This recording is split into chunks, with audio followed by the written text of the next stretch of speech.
me read Vietnamese? Can you read Vietnamese? Yeah. You can? Yeah, just a little bit. Ah, okay, very good. Very smart boy.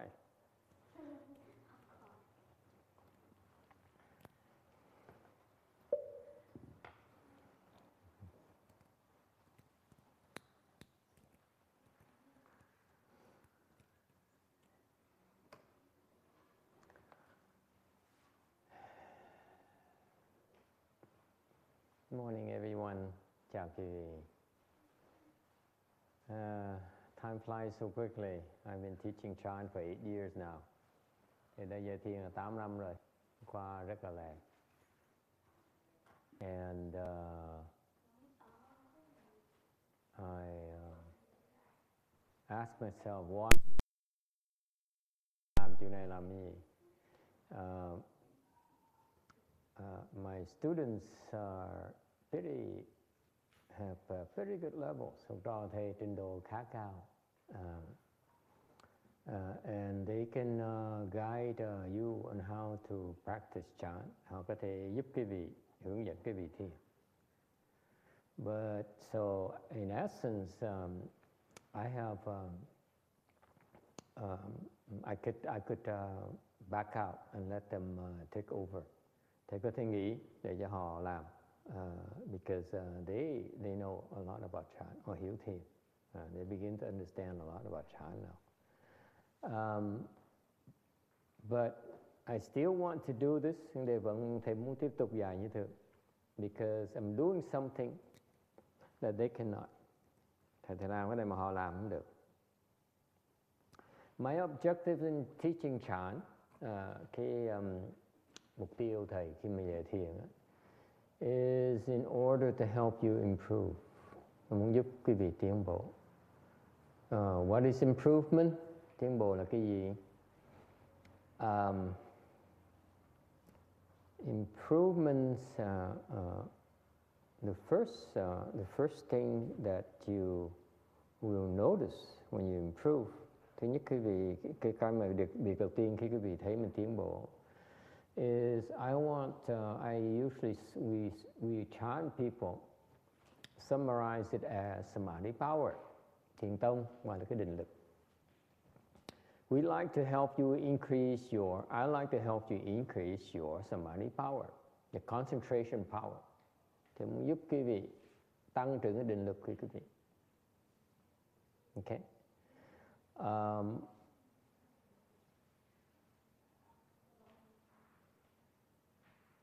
It's a skill that my students don't have it yet. Học trò thấy họ chưa có được cái khả năng này. It's because they can't see where you are. Tại họ không thấy được quý vị đó ở đâu. If they don't know, they cannot tell where you are. They can lead you in a general direction because they're far ahead of you. Mặc dù họ không biết quý vị ở đâu, nhưng trình độ họ cao hơn quý vị nhiều. Với họ có thể hướng dẫn quý vị đúng hướng. They can lead you in the right direction. Okay? That's important. You need to go towards the right direction. Cái quan trọng là quý vị tu hành phải biết đúng hướng, đi cho đúng hướng. Okay? You go in the right direction, you get there quicker. Đi đúng hướng thì tới đó sớm hơn.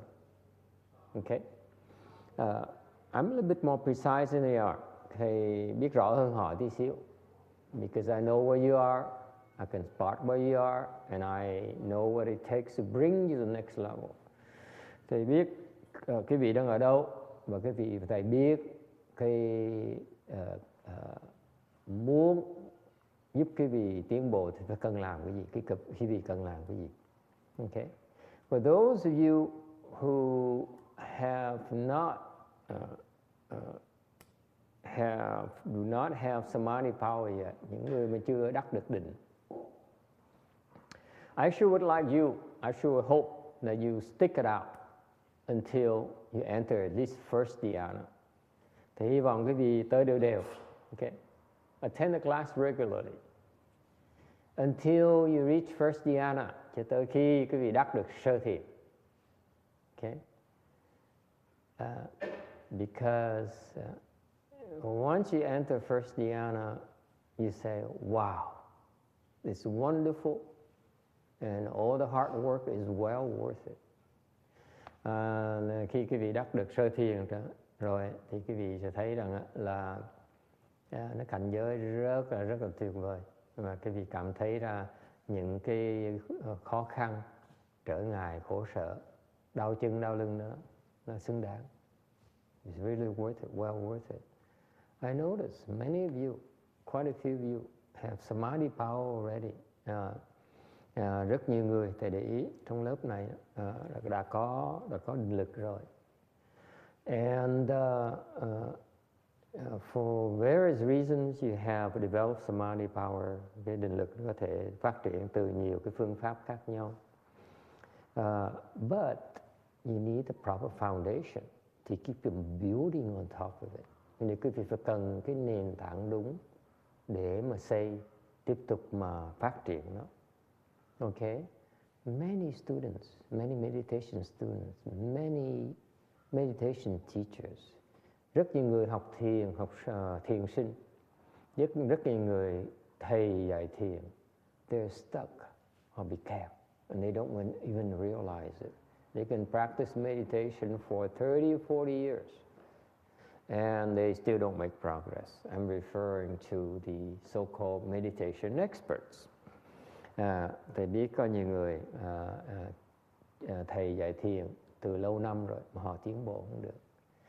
It's because they go in the wrong direction and they lack the proper foundation.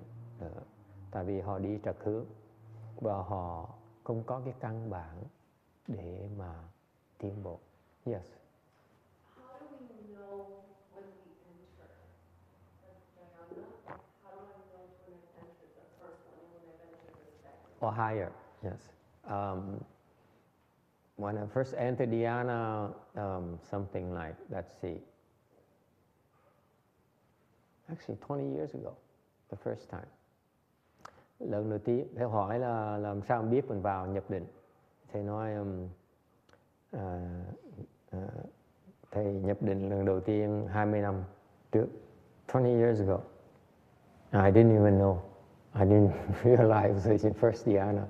Thầy cũng không biết cái đó là sơ thiền. Okay, until much later, until like 2 years later. No, actually not 2 years later. Yeah, actually 2 years later.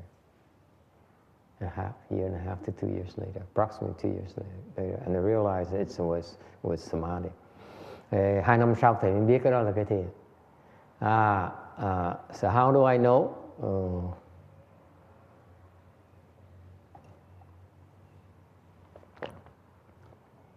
Every time you enter dhyana, whatever dhyana it is, mỗi khi cái vị nhập định, không cần biết cái định gì. What happens? Chuyện gì nó xảy ra? This is what the meditation teachers don't talk about, because they don't want to open this kind of can of worms, because as soon as she asks that question, it gets harder and harder and gets more complicated, and we meditation teachers get into trouble because we think we know. And we speak nonsense, we get into big trouble. Especially for monks and nuns. This is why monks and nuns don't talk about it. Okay? They don't bring up dhyanas. Because we bring up dhyanas, my students, I haven't allowed them to teach yet. If I allow them to teach, I will tell them, do not talk about dhyanas. Because it could get them into trouble. So let me ask them, just in case. How do you know that you enter dhyanas? All of you. How do you know you enter dhyanas? How do you know you enter samadhi?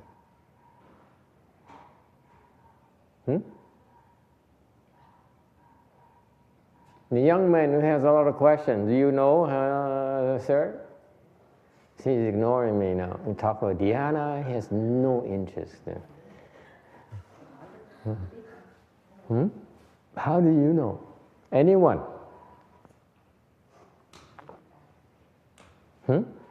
How do you know? Yes. Shana.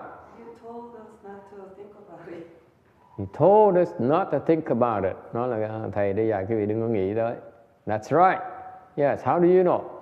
Well, I notice when I'm meditating that, random thoughts come into my head, like my grocery list or what I have to do later. And I try to... No. It only happens to you. Cô nói mỗi lần cô thiền cái đầu cô nó đầy tư tưởng hết rồi. Mình phải cần đi chợ, mình cần mua cái gì. I assure you, only happens to you. Okay? Yeah. Fighting those, I've noticed that with the last few weeks, I've been able to keep my mind clearer for longer periods. Mm-hmm. Before, when I was practicing chakra meditation, I knew I was in my meditation because of the visualizations, and I couldn't hear or feel what was kind of going outside because I was seeing my images in my mind, and everything was happening. That's good. This meditation, I feel like my goal is to keep my mind clear for longer periods of time without thinking of anything but the present moment. If you do chakras right now, you'll be able to do that too. You'll be able to do the chakras, concentrate on your chakra meditation longer too. Try it next time, you see. Okay. It's okay, don't worry. We don't feel threatened by the competition. Yes, very good. Cô nói cô tập cái phương pháp thiền ngoại đạo. Cô thấy là lúc trước cô ngồi cô thiền thì cô quên cái ngoại cảnh, cô lo chú tâm được. Cô tới đây thì cô thấy cô thiền, cô thể chú tâm còn lâu hơn được nữa. Thầy nói là cứ thử cái theo thiền của chakra đi, cô sẽ chú tâm được lâu hơn nữa. Cô sẽ thấy như vậy. Yes, anyone else? How do you know? How do you know? Trust me, you meditate, your goal is to enter dhyana, to enter samadhi. Otherwise, you'll be wasting time. Okay? Đối với thầy, thiền là để mình nhập định. You meditate, you practice meditation, the first goal is to develop samadhis, to enter samadhi. So how do you know? Sao biết được? Mình quên hết thời gian, không gian, nó qua rất nhanh, mình không có quấy rầy nữa. He says he forgets about time, forgets about space, especially time flies so fast. Interpret it for you. Give you an example. You meditate, and all of a sudden, you open your eyes and wow, it's been 20 minutes. Kiểu đến ngồi thiền, bỗng nhiên mở mắt ra thấy ủa, 20 phút là trôi qua, mình không biết, we don't even realize it. 20 minutes went by, an hour goes by, just like that. Ding, the bell rings.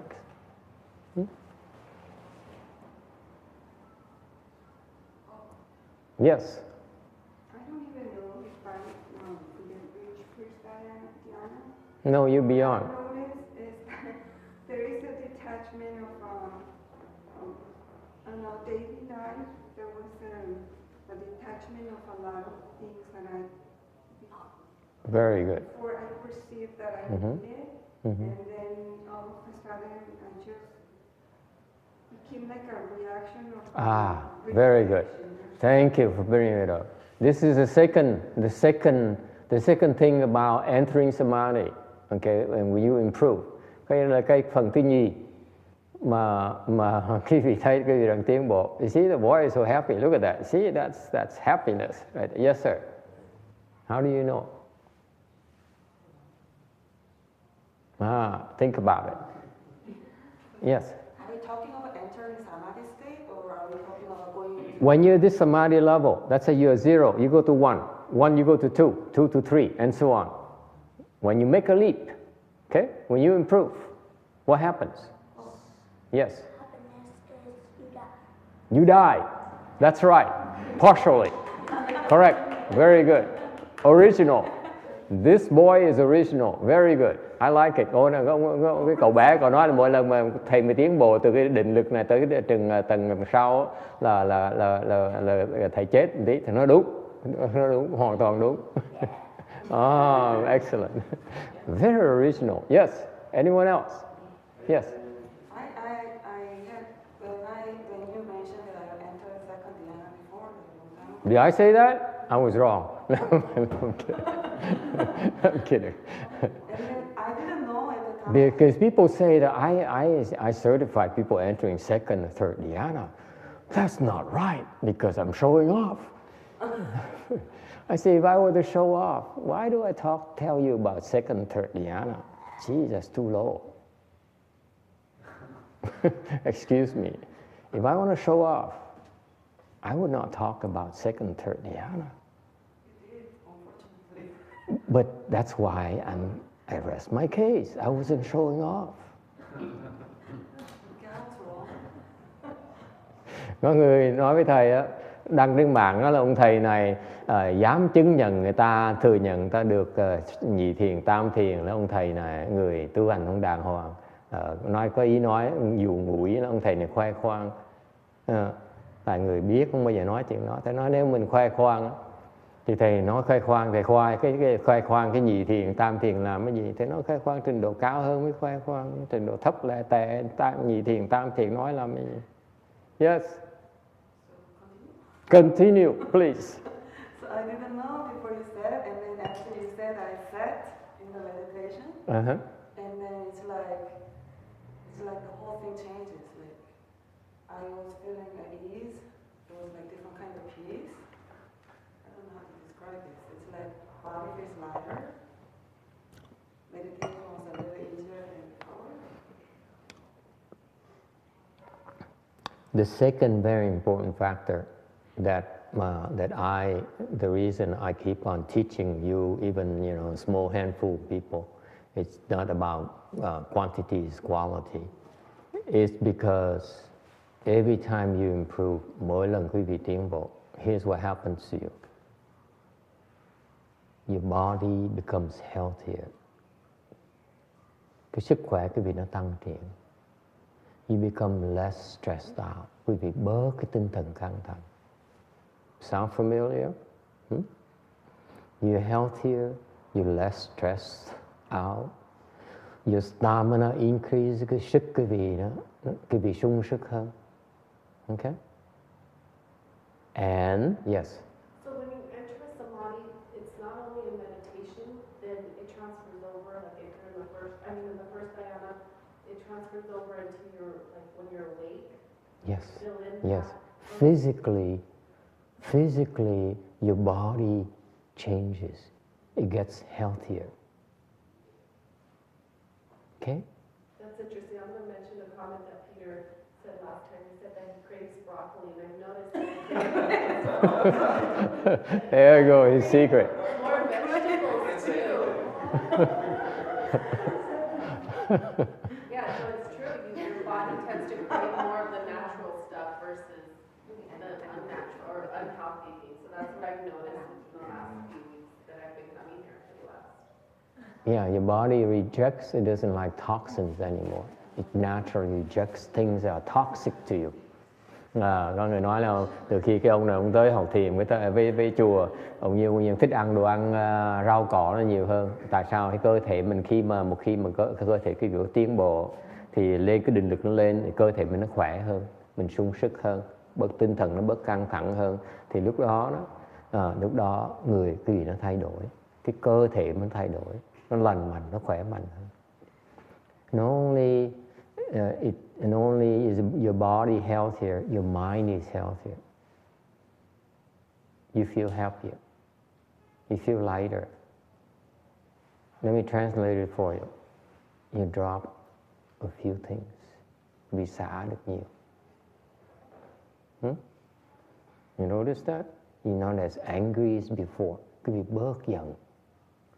You're not as greedy as before. Bị bớt tham. Okay? So you become a better person inside, mentally as well as physically.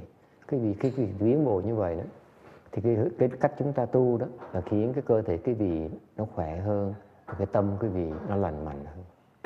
This is our direction. This is our approach. It's both physical health and mental health. Cái là cái thiền tông của Phật giáo mình đó, là chú trọng cái sức khỏe của cơ thể và của cái tâm.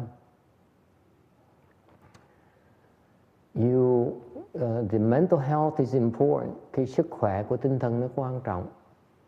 Because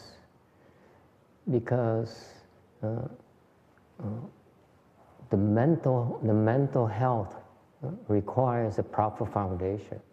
Cái sức khỏe tinh thần đó nó cần cái căn bản đúng. For example, the lady who says she does chakra meditation, cái người nói mà đang tu về chakra meditation, I feel that I haven't done it before, but I feel that from my experience, I've never tried before, it's because I never had time to try everything I hear of.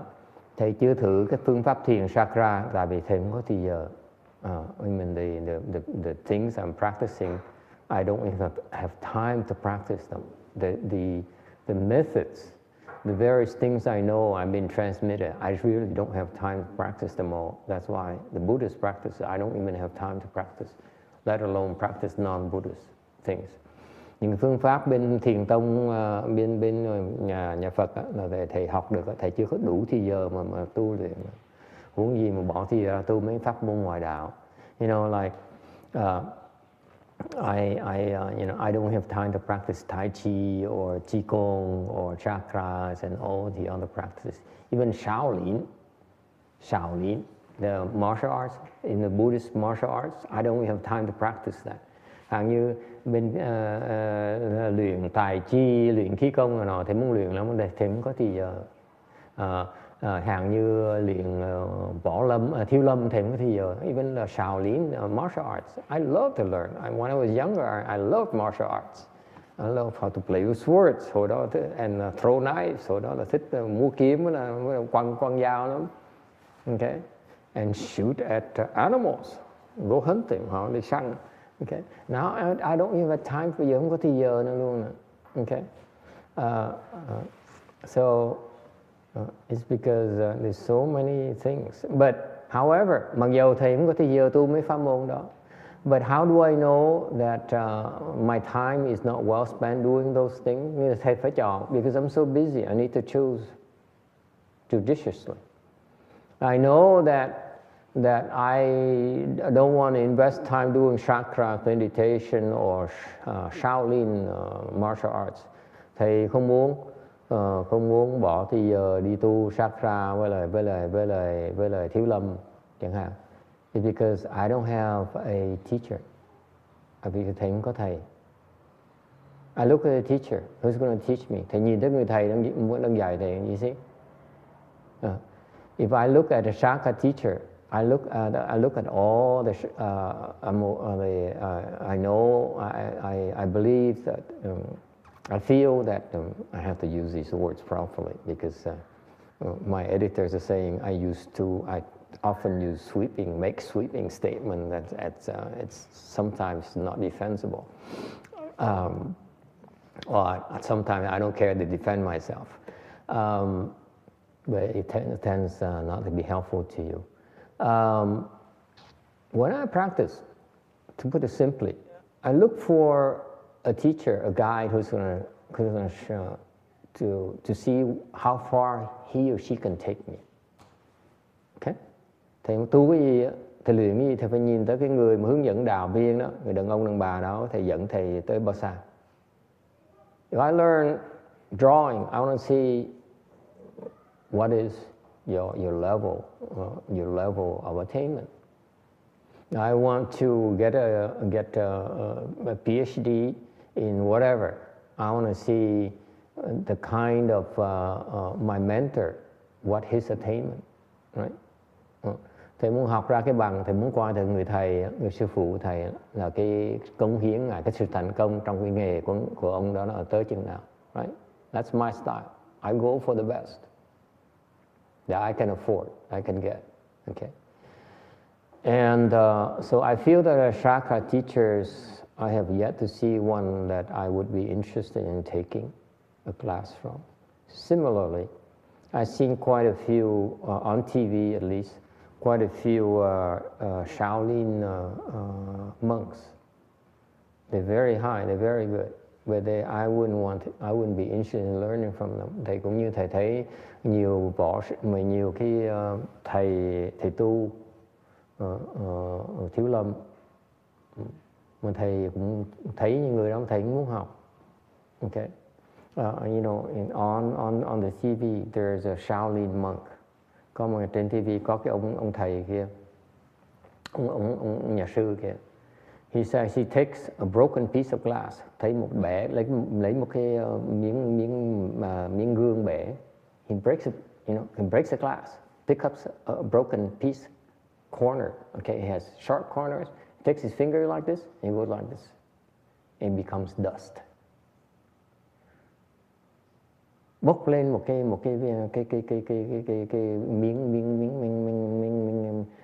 miếng kiến. Nó bé, nó sắc, góc nhọt đầy hết, ông cầm, ông xoa, nó thành bụi luôn.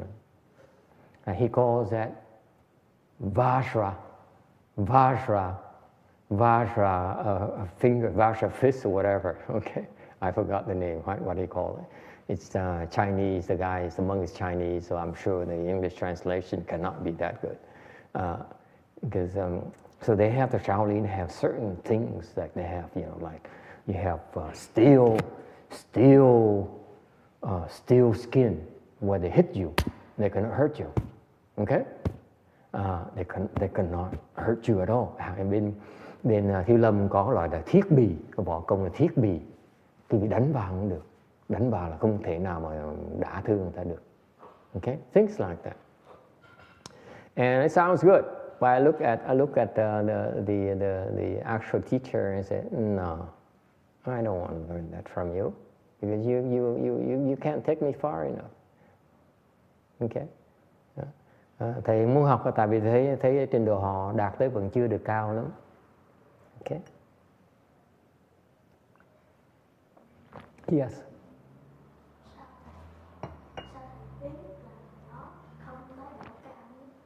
He said, how do you know that those monks have not reached high levels? A little bird tells me. Có con chim nhỏ nhỏ nó thủ thị bên cạnh tai thầy. He says, no. Huh? We speak bird language. Sao thầy biết con chim nó nói? Tại vì thầy nói tiếng chim. When you go to Western Bliss Pure Land, my boy, you know, the birds speak Dharma. Lúc mà quý vị vào Tây Phương Cực Lạc, tất cả con chim nó nói pháp hết. Okay? And sometimes I use the teaching. Nhiều khi thầy nhìn kinh dịch, no good. Bốc quẻ dịch. Okay? Sometimes I use the I Ching hexagram to help me. You say, should I or should I? Okay. Yes. When you're discussing Samadhi and first dhyana, I understand your editors may be sensitive to complexities, but if I might use Vajra rhetoric, Samadhi is concentration. Yes. Dhyana is mental and physical health. No. Samadhi, dhyana, basically is the same thing. Just use different words. Okay. Just simply put, it's the same thing. Concentration power. Okay. Yes. So dhyana is a level of concentration power. Yeah, dhyana is called when you enter first dhyana. Okay, the 4 dhyana: first, second, third, and fourth. That corresponds to the form realm.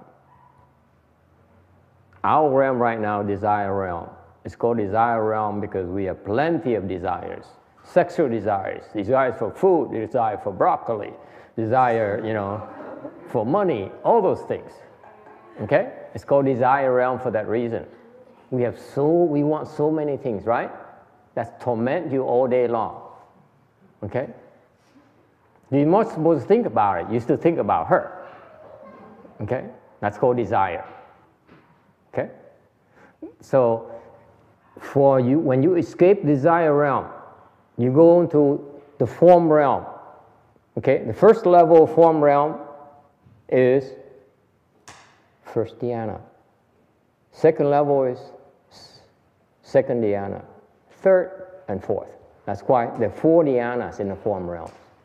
When you go to the formless realm, the formal levels, formal samadhis called 5th samadhi, 6th samadhi, 7th samadhi, and 8th samadhi. Từ cái vô sắc giới đó, thì sắc giới nó có sơ thiền, nhị thiền, tam thiền, tứ thiền. Rồi cái vô sắc giới thì nó có ngũ định, lục định, thất định và bát định. See that? So in general we call them dhyana and samadhi interchangeably for the heck of it. Nên thường mình nói là thiền với là định, nó cái danh từ chung cho nó giản dị hóa. Okay? Yes. I purchased the book and I just wanted to say that I found it very, very helpful. Like I read it to better understand meditation and even when those thoughts do come into my head, how to focus them with mantras and the levels as well, so that I know maybe what I'm working towards. That book is very helpful. Thank you. You keep it up. You know, if you come to the temple regularly on a weekend like this, okay, and you trust our instruction, go home and practice every day for an hour. Okay, practice for an hour. If you're willing to invest for me for 3 months like that, most of my students enter first dhyana if you have not already done so. That's a regiment. Our experience has been, you don't have to worry about, you're beyond first dhyana already. Okay? Don't have to nod your head and say, yeah. I'm not interested. It's too low for me. Okay? Now, những cái người mà chưa nhập sơ thiền, quý vị chỉ cần tới chùa 3 tháng, thứ Bảy tới chùa 3 tháng mỗi tuần. Về nhà mỗi ngày ngồi thiền, ngồi luyện 1 tiếng đồng hồ. Ngồi trong 3 tháng nhập sơ thiền. Okay? You're willing to do it for me. Drill yourself, train yourself, practice meditation for an hour every single day for me. Okay? It's going to be painful. Okay? Chịu khó ngồi đau mỗi ngày, chịu ngồi đau chân 1 tiếng đồng hồ. Thứ Bảy tới chùa. It's important for you to do it every day and come to the temple on the weekend. Okay? Then you see. Okay? Cái vị chịu vì khó làm như vậy, quý vị sẽ nhập định. That's our experience. Okay. Some of you will be longer, slightly longer. Most of you will be shorter. Okay. Có một số người sẽ lâu hơn tí xíu, có người sẽ sớm hơn. Okay. Depends on how on your individual conditions, tùy cái duyên của mỗi người. Okay. For people like my young lady here who claimed she was, who said I claim that she was in second dhyana, well, you know, it took her a little bit longer because she didn't take it seriously. Cô mà đại hàng mà nói là cô, thầy nói là cô nhập nhị thiền rồi thì cô nó hơi lâu tí, tại lúc đầu cô không chịu thiền. Okay. Okay. It's a drill. Trust me, you only do it for 3 months. You see it's worth it. Chỉ có làm tin lời thầy mà làm, cũng mỗi ngày làm như vậy, nổi trong 3 tháng sẽ nhập. When you enter first dhyana, this is what happens.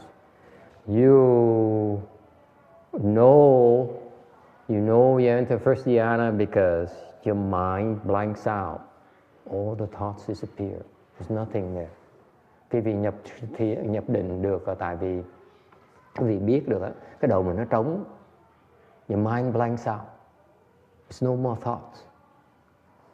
Đầu nó trống, không còn suy nghĩ nữa hết. And that's why when the first thought arises, and khi mà cái vị bắt đầu có tư tưởng trở lại, you say, what happened? Where did I go? What happened? Did I fall asleep? Tưởng là mình ngủ, hoặc là mình không biết mình ở đâu. And you look at the clock and say, oh wow, 2-3 minutes passed, 5 minutes passed already, half an hour went by already and you didn't realize it. Because usually you realize time passes. How do you know time is passing? Thường ngày sao quý vị biết thì giờ nó đang trôi qua? Yes, Shana. How do you know? Yes. When you meditate, time never goes. Time never goes. So slow. Time is so slow. Okay. Lúc mình thiền, cái thời gian qua rất là chậm. Yeah. Because Shana says, go quicker, quicker, quicker. Because it hurt him too much. Tại sao? Cô nói chân tôi đau quá, làm sao thì giờ nó đi là lẹ hơn một tí. Yes. How do you know time is going by? Em sao biết thời gian nó đang trôi qua? How do you know? Huh? How do you know? Yes. You look at the clock. That's one clue. Đừng nhìn đồng hồ. I do that all the time. Take a liếc hoài. If you know, it's like, is it time yet? Lâu mình liếc. Tới giờ chưa? Right? Sounds familiar? Only 3 minutes? Ủa sao có 3 phút à? It hurts so much. Only 3 minutes? Mà đau vậy sao mà ngồi được có 3 phút à? Okay? It seems like hell. Nó đau đớn tưởng đâu là Yes, anyone else? How do you know that time is, how do you have a notion of time? Sao quý vị biết cái thì giờ mình có cái ấn tượng cái thì giờ nó có. How do you know? Yes. With the bell? No, not the bell. Yes. Come on. How do you know? It's amazing. You've been meditating all these years. You don't even know. Quý vị thiền biết bao nhiêu thời gian vẫn biết. Yes, Sarah. How do you know? You pain, huh? Feeling of pain. Feeling of pain, yes. Well, there's Anna. no notion of time. No notion of time. Very good, I'm proud of you. Cô nói tôi không biết thì giờ. That's very good. Excellent, yes. Look at the sun. Look at the sun, yes. Look at the sunset. Oh, wow, beautiful sunset. Nhìn ngắm hoàng hôn. Yes, how do you know that time? Yeah, how do you know that time is going by? Làm sao biết thì giờ nó đang chạy, thời gian. Yes. Kids are running around making noise. You know? Kids are making noises. You can hear, oh my God, will he shut up, ever shut up? Phải chi là con nít đừng có la hét. Yes, sir. How do you know?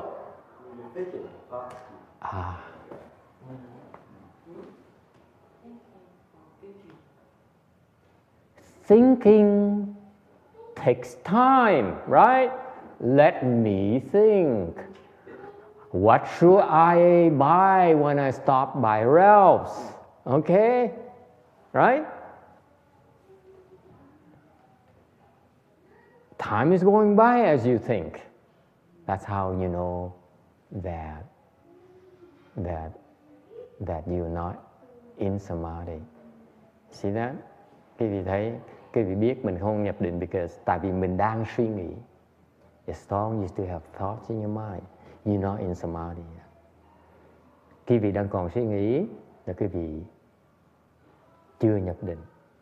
In other words, the arhats, the ninth level of Samadhi, nói cách khác, các ngài A-la-hán trở lên, the arhats are higher, meaning ninth level Samadhi or higher, những cái người mà cửu định trở lên, A-la-hán trở lên, they're able to stop the thinking at will. Họ có thể ngừng cái tư tưởng tùy ý, tùy hỷ. Okay? They said stop thinking, the mind blanks out. Khi họ nói ngừng suy nghĩ là cái tóc họ nó trống ngay lập tức. They can enter Samadhi at will. Họ có thể nhập định tùy hỷ. Okay, that's called ninth level Samadhi. We call it simply, use simple term, ninth level Samadhi. Thì nói cái đó là cửu định vì vậy. Okay? This is the direction you're going. Cái phương pháp này để dẫn quý vị tới cửu định và cao hơn. That's the path, the road way we're taking. The path we're taking is we're going to go until you reach ninth level Samadhi or higher. Cái hướng mình đi là hướng cửu định hoặc là cao hơn. Is that clear? Okay. This, you don't need ninth level Samadhi for this. Quý vị làm nghiền cái kiến, không cần cửu định. Okay? You don't need 9th level Samadhi for this. You don't need 9th level Samadhi to have the steel skin. Okay? Quý vị không cần cửu định để mà gặp cái thiết bị. Okay? They only think that they have the steel skin and they are indestructible. They're not. They are only indestructible because they haven't met their someone better than them yet. Họ nghĩ là họ có thiết bị là họ không ai giết họ được. Thiệt ra sự thật là họ chưa gặp cái người giỏi hơn họ thôi. Cái người giỏi hơn họ giết họ lúc nào cũng được hết. Okay? That's why I look at the teacher, not the Dharma. Does it make sense? Thành bởi thầy nhìn ông thầy không nhìn được cái pháp. Hai ông thầy dạy thiết bị mà ông thầy thiết bị cao hơn á, là khó đánh ông hơn. Còn người thầy dạy thiết bị mà thấp hơn á, là dễ đánh họ hơn, hiểu không? See, if two teachers teach you the steel skin, the one that's higher level of steel skin, that steel skin is much harder to penetrate than a lower level. That's why I look at teachers, I don't look at the Dharma. I'm not interested in the Dharma. Thầy cũng ham cái pháp. Thầy ham cái trình độ của người thầy dạy lại. Yes, a question somewhere here. Yes, last week we talked about curing disease through meditation. So can you be in the first dhyana and still work on curing diseases, or do you have to be like a higher dhyana to be able to cure like cancer or tumor, whatever?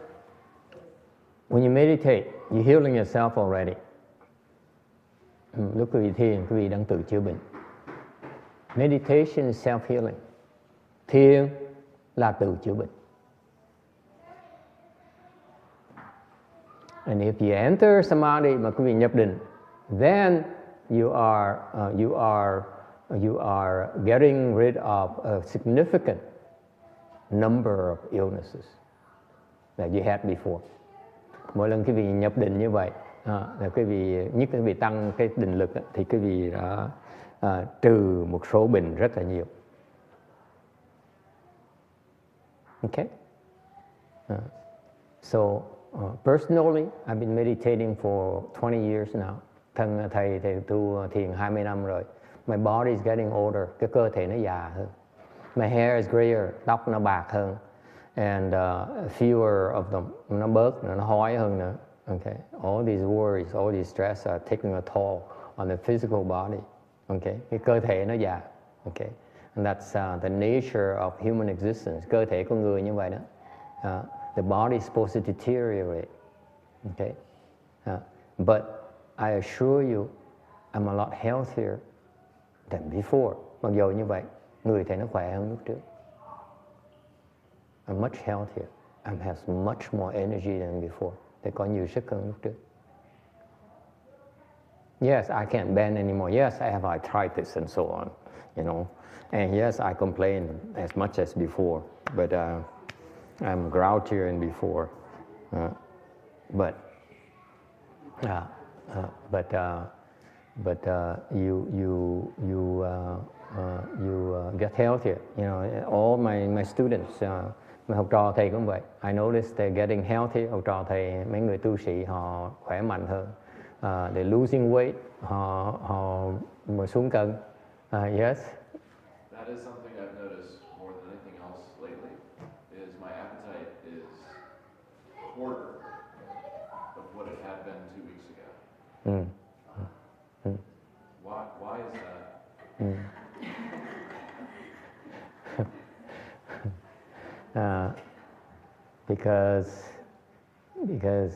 Because you improve it. But why does less food make more energy and less sleep make more energy? This is my question. This is also, I also get in trouble because I want to talk about Samadhi, you know. I too get in trouble. That's why I tell my students not to do it. I should listen to myself. Ông này ông hỏi vậy chứ tại sao mà tôi bớt ăn mà sức tôi nhiều hơn, mà ít ngủ hơn mà tôi cũng khỏe hơn trước là tại sao có chuyện lạ vậy? Yes. Next question. No, actually, I just wanted to touch on Peter's question because I watched a documentary on the Buddha book a couple days ago, and they wanted to see how is it that he could survive for months without food and water, and they just couldn't believe it. You know, he was meditating day and night, and I guess they came to the conclusion that the spiritual energy that he's receiving is kind of replacing the nourishment, like the actual food nourishment that he should be getting. So because you're receiving. Thank you. Sounds good to me. Me too. Thank you. Cô nói là cô coi tivi, cô nói là chẳng hạn như tại sao ông Phật là càng ngày càng khỏe mà càng sung sức hơn là tại vì có thể dùng những cái không khí từ không gian này nọ mới. This is what the Qigong people say, by the way. Đây là bên Qigong thế này. You know, the Qigong says, take the energy from the universe, merge it into you, so that you have unlimited energy, right? Let it flow through you. Cái khí công là hút cái không khí từ khí lực từ cái thế giới này để hấp vào cái cơ thể quý vị để mà dùng nó, right? What's wrong with that? What's wrong with that model? You are limited. You can't get. What's wrong with that model? It's presuming it's outside of you. Excellent. But that's theoretical. Yeah. You don't know what you're talking about, but that's correct. Read too many books. The book you read is right, but you don't know what you're talking about. Not your level.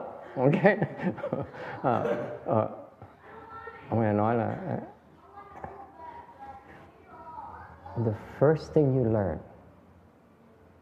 is to control your usage. Cái việc đầu tiên cái việc học á, là bớt cái lậu, minimize your outflows. That's how you enter Samadhi. Cái bí mật tầm vào nhập định á, là để cái vị bớt cái lậu. Cái vị bớt lậu sẽ nhập định dễ hơn. Okay? You enter Samadhi because you managed to minimize your outflows. Consider you will, you're running and you're picking up steam. That's why you take off. It takes a while before you have enough momentum, and you need meditation. The chanting we train you is the first thing we teach you is we ask you to do things in order to minimize your outflows. Okay? Cái phương pháp mà chúng tôi dạy thiền, huấn luyện thiền, cái vị là việc đầu tiên cái vị là tập á, là học cái phương pháp để bớt cái lầu của mình. Because what's the point in taking in if you keep on throwing out just as much? It's useless. Okay? Make sense? Tại vì nếu cái vị mà cứ chỉ hút vào thôi mà cứ hút bao nhiêu thì xài bấy nhiêu thì hút và làm cái gì? You see what the fallacy, the model? Thấy cái phương pháp nó thấy nó hơi yếu. Look at you will. I don't know that you can relate to this. Suppose you make $1 million a month, and you spend $1 million and $1,200,000 a month. What's the point? You're learning how to make $1 million a month, and then in the process, you're spending $1 million too. So before you become rich, you need to sow pinch pennies, right? I'm not wasting. This is why the rich people become rich. One of the skills they have is become thrifty first. Okay? Như vậy thấy không? Nếu mình làm một tháng làm 1 triệu, mà mỗi tháng mình là xài 1,5 triệu thì làm sao mình giàu được? Tại cái việc đầu tiên quý vị muốn giàu là phải biết tiết kiệm cái đó. Tại cái thiền nó cũng vậy, tiết kiệm cái sức mình. Meditation is the same exact thing. You economize on your usage of energy first. Then you talk about building up. First thing is first. This is what I mean by lack of foundations. Đó thì ý thầy nói về cái thiếu cái nền tảng như vậy. The foundation for your practice should be first learn how not to waste. Này, căn bản cái việc học đầu tiên là không được phí. Okay? Make sense? Okay. So how come is that you eat less and sleep less and you still fine? Because you don't waste as much. That's why. Thành ra nó trả lời cho quý vị thấy là tại sao bớt ăn, bớt ngủ mà vẫn sung sức như thường. Tại vì quý vị bớt cái lầu, bớt xài sức, bớt phung phí thì mình cần ít cần ăn, cần uống. Okay. All right. Any other question? Ai thắc mắc gì khác không?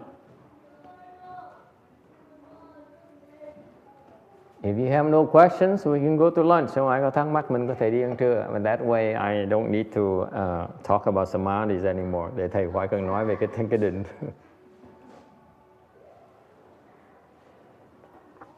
So anyway, let me finalize. So let me remind you. The number one is that you know you enter samadhi, and sao quý vị biết quý vị nhập định? Because your mind blanks out. There's no more notion of time. Thành quý vị lúc mà quý vị nhập định, quý vị không còn biết thời gian, không biết nó trôi qua nữa. You don't realize that time flies by because there's no more thoughts. Óc quý vị nó trống, thành ra quý vị không biết thời gian đi qua nữa. Okay? And by the way, that's one of the best vacation you can have. Cái đó là đi nghỉ hè đó. Remember, why do we go on vacation? Quý vị đi nghỉ hè làm cái gì? Because you want to get away from work, get away from a family, and stop thinking about them, right? Mình đi nghỉ hè để mình tránh cái sở, đi rời cái sở, rời cái chỗ ở nhà mình, để mình bớt suy nghĩ về cái chuyện đó. Right? You're taking a break. You're taking a break from your worries. Để ngừng lo âu những chuyện đó. That's chant right there. Chant help you stop thinking, worrying about work, worrying about your daily stuff. Let's go on vacation right there. You don't need to go anywhere. It saves money. You see, I told you we save. You economize. Cái vị thấy đi nghỉ hè mà không tốn tiền gì hết. You go on vacation and it costs you nothing. Think about it. Nghỉ hè mà không tốn một xu nữa.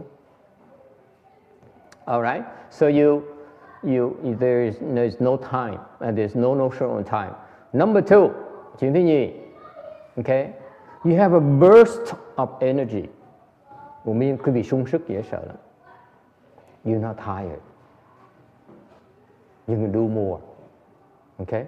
You can eat less. Okay. Quý vị sung sức dễ sợ. Okay. Quý vị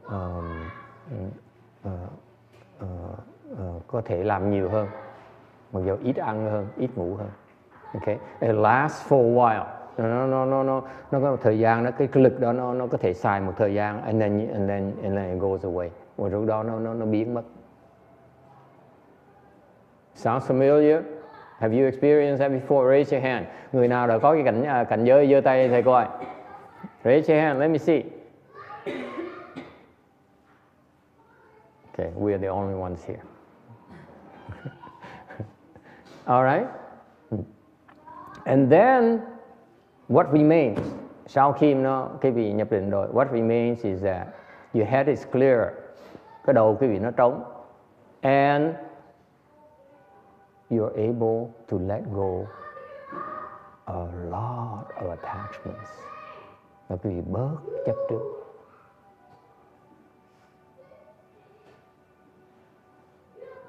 Okay? Bớt phiền não, you less afflicted.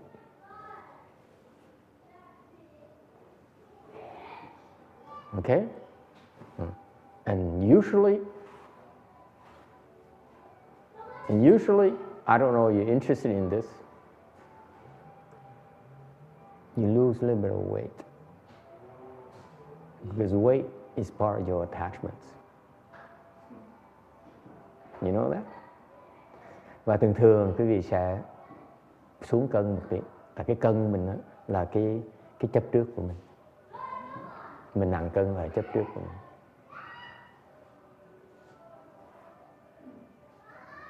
Isn't it cool? You don't need to buy Herbalife or, you know, it's totally free. Không cần mà tốn tiền gì hết. Serious. It's a, in a natural way. It's not like harmful to you. Cái loại xuống cân này rất tốt cho cơ thể với sức khỏe quý vị. Hoàn toàn không hại quý vị, không hại sức khỏe quý vị. This weight loss here is natural. It's good for you. Nó rất tự nhiên và nó tốt cho cơ thể quý vị.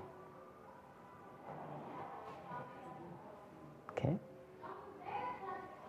All right. Any questions? Ai thắc mắc gì không? It's a lot more, but you know, it's lunchtime. I don't feel like losing too much weight today.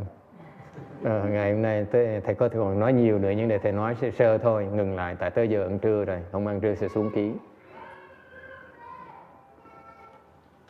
Okay, thank you. Let's go to lunch.